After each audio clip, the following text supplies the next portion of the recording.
Hello and welcome to day 24 of our 30-day yoga therapy challenge. We're going to start our practice today using the surface of a chair. You can use a bench or a couch, anything that you can bring your forearms onto. And then if you need some padding for your knees, I'm just going to use some yoga jellies because that's what I have. But a blanket or a towel will do just fine. So we're going to come onto all fours. Forearms on the surface of the chair, knees hip distance apart. We'll just pause here for a moment, settling, let the belly relax, gentle breath, and begin to orient yourself to your spine, sensing from your tailbone all the way up to the base of your skull.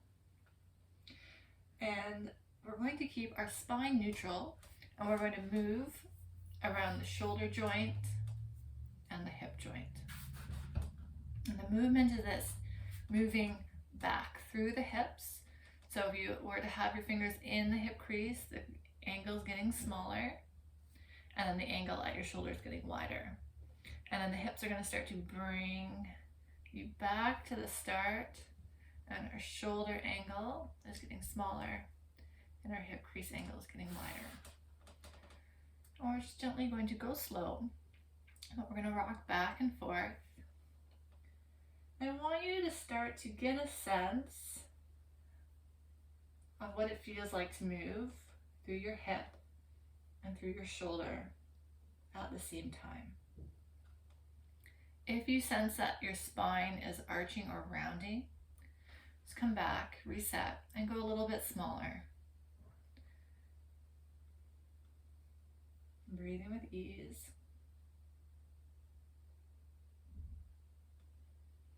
You might go too far just to get a sense of what it does feel like for the spine to round, and then come back and go a bit smaller. And you can do this looking at yourself on your phone or in a mirror if you're not sure what's happening. You could also pay attention to your ribs. If you feel the ribs poking out or stretching, that could be a sign that the spine is getting involved. Good.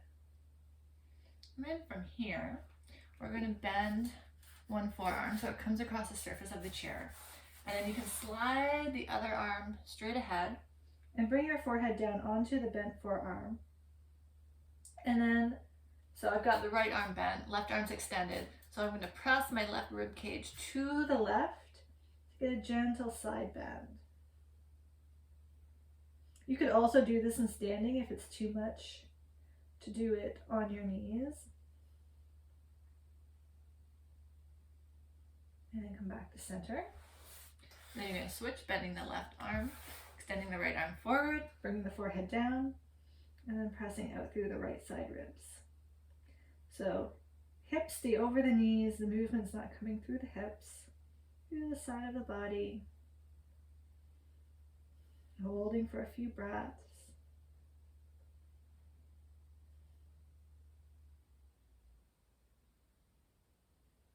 And then coming back to center and slowly lifting yourself back up.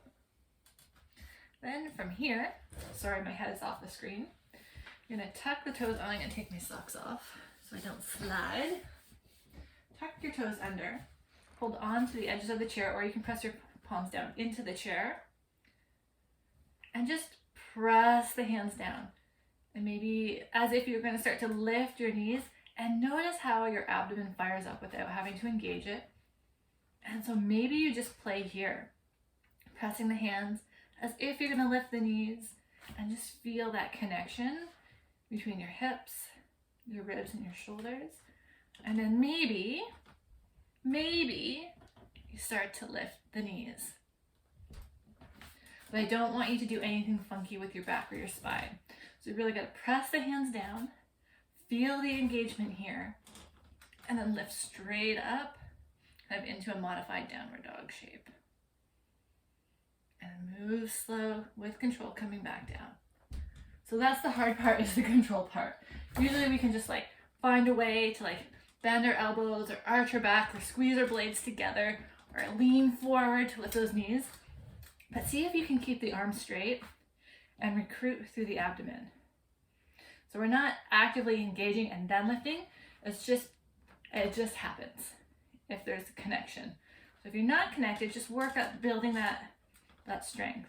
Maybe it's just a tiny little move towards lifting the knees. If you're okay with bringing your hands onto the floor, we can move from here. Just start by doing the same rocking motion that you experienced on the chair. So if it doesn't feel good to have the hands on the floor, if that's too much load coming down, that's why I suggested using the chair, and you can do that again. And again, see if you can keep a neutral spine. And then we'll come back into that side bend. This time, left forearm comes down onto the floor. Stretch the right arm forward, bring the forehead down onto your left forearm, and press out through your right side ribs. So we're doing the same stretch, just a different orientation. So you can choose the one that works the best for you, either on the floor or on the chair. And then come back to center, come back up. Coming down onto the right forearm. So if I had a mat under me, my elbow would be at the edge of the mat. And the other arm extends forward. Keep the elbow lifted. And then press it through your armpit. So we're not twisting, we're just doing a lateral side movement. Stretching through the left side this time.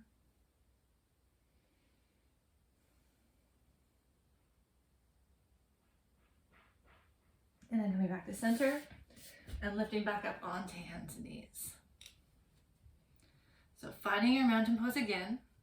Wrists under the shoulders, knees are still hip distance apart. Tuck your toes under. And then lift the knees 1 inch off the floor and then bring them back down. So we're bringing more weight into the hands. And notice how, again, your abdomen naturally engages. And it's the movement of the torso around the arm bone and the action of lifting the hips. Maybe let the knees hover at 1 inch or 2 above the ground. Make sure you're breathing. And then let them come down again. If you feel okay with the knees 1 inch above the floor, you can explore that rocking motion again. And again, the position of the knees don't change. They don't come higher, they don't come lower. We're just again moving through the hip and the shoulder, neutral spine. And then come down to rest when you need to. Let's try it again. Knees lift. Maybe you just explore this, lift and lower. Maybe you add the rocking, looking down between the hands. And then rest. So know that you can do any of these options, right? The rocking, exploring the knee lifting and holding, the knee lifting and rocking. And maybe you move on to lifting the knees, pause for a moment. Then we're going to keep lifting the hips. Torso keeps moving around the head of the arm bones, keeping a neutral spine. Moving towards a downward dog shape. Going only as far as the spine stays neutral. And then with the same control and coordination, starting to lower the hips. As the hips lower, the knees come back down onto the floor. So we're not changing anything except for the height of the hips. The shape of the legs more or less stay the same. The angle of the shoulders change as the hips lift. So explore moving in and out of this modified downward dog shape.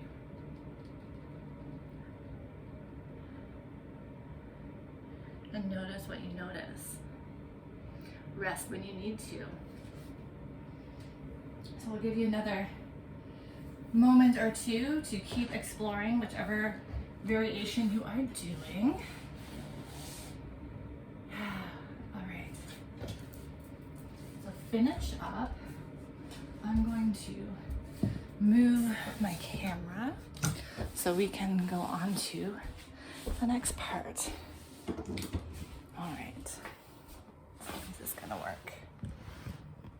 Okay, so after you are sufficiently exhausted from doing that, we are going to come down to lying on our back using the wall. But this time we're not going to get too close. We want to be able to bring the soles of the feet against the wall where the knees are directly over the hips.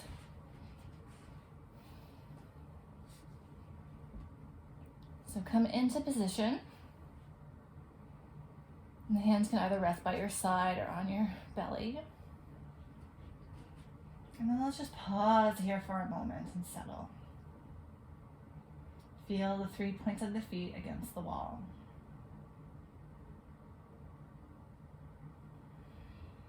Notice your breath.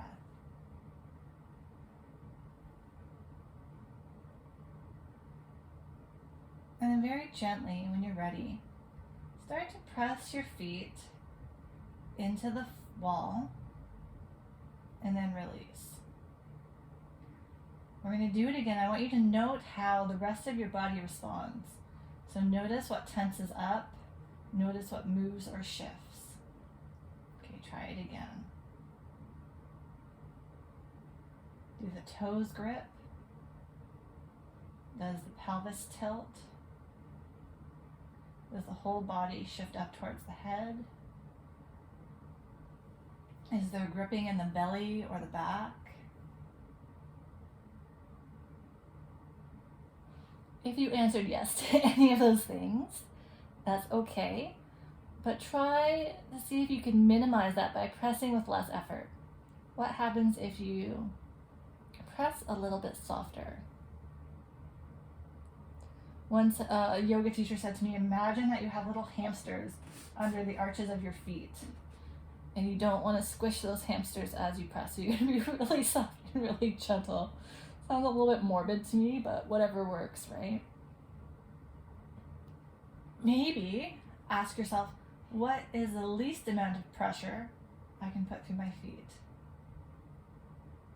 Is it coming evenly through the heels and the balls of the feet? Or is it just coming through one part of the foot?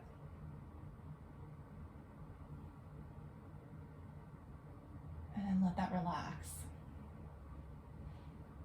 Now we're going to lift the left thigh as if there was like a string on your thigh, and you're just going to boop, pull it away from the wall.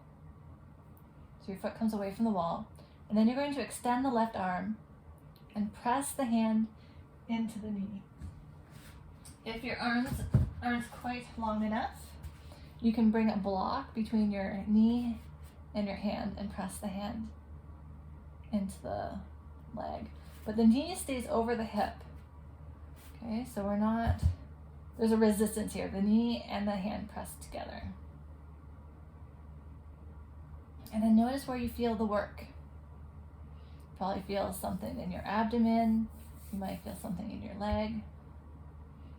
Only press as much as you can breathe with ease. Toes relaxed. Release whenever you need. Okay, so with control, the leg comes back to the wall. And then we're going to lift the left or the right leg, hand onto the knee or onto the block, and press the knee and arm together. Note the neutral spine, soft ribs. Pressing only as much as you can breathe with ease.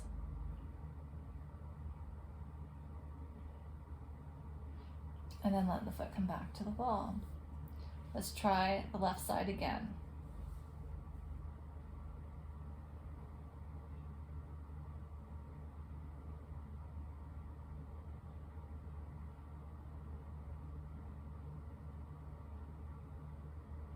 And release.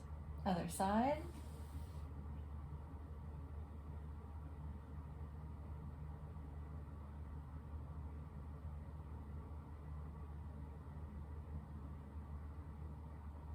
And then release. Now we're going to bring the left leg away from the wall again. But this time you're going to take the right arm across the body and press the knee and hand together. Only as much as the pelvis doesn't wobble, and you can breathe with ease. Know that you can always release at any time, increasing over time the amount of length that you hold it for. Notice which part of your abdomen engages, and then release. Right leg, left arm.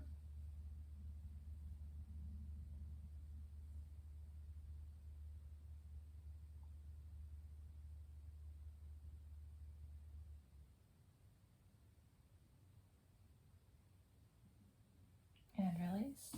Let's do each side one more time. Left knee, right hand.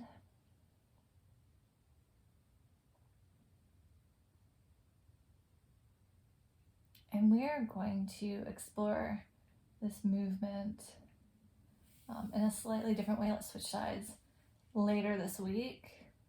We'll do it away from the wall as well, but I wanted to share it with the feet on the wall because this is a good place to start. Having the support of the wall takes a little bit of load out of the legs and out of the hips. It can feel better for the upper body. And then let the foot release to the wall. Now again, settle. And then explore evenly pressing both feet into the wall without any extraneous tension or body shifting up. I know for me now, I have much more awareness in my legs, and the effort's kind of coming through my legs into my feet, and the upper body is much more relaxed and much more still. And I'm not braced, I'm not gripping, I'm breathing with ease. So when I say breathing with ease, the breath is just flowing. There's no breath holding, and there's no quickening of the breath. A couple more.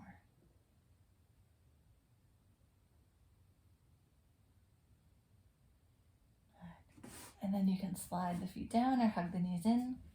Roll to one side, and then press yourself up.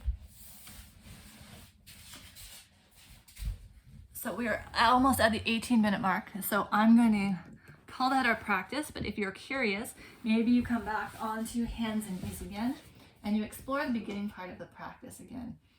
After having brought more attention into the legs and abdomen, it might feel differently. The body might connect to movement a little bit differently. Maybe you can sense the spine or the relationship between the hips and the shoulders in a different way.